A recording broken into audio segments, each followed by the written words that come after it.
मिलल सगर मचल बा दंगा हो।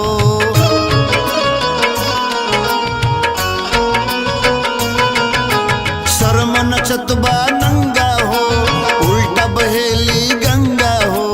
माटी में संस्कार मिलल सगर मचल बा दंगा हो।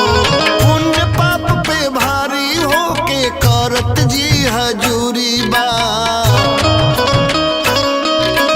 पुण्य पाप पे भारी हो के करत जी हजूरी बा।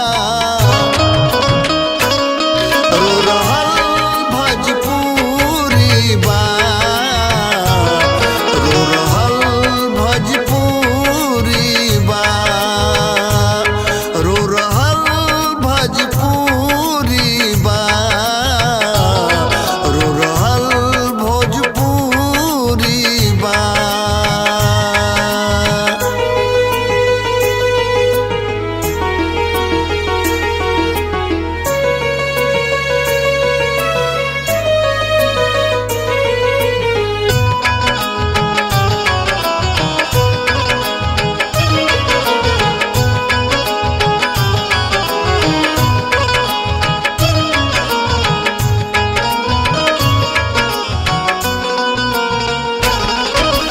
बेटी बहिन मातारी के इज्जत नइखे नारी के।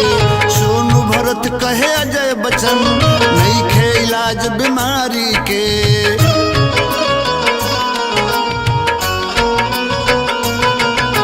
बेटी बहिन मातारी के इज्जत नइखे नारी के। सोनू भरत कहे अजय बच्चन नइखे इलाज बीमारी के। बाउर चीज के देखे अखिया नीमन चीज से दूरी बा। बाउर चीज के देखे अखिया नीमन चीज से दूरी बा।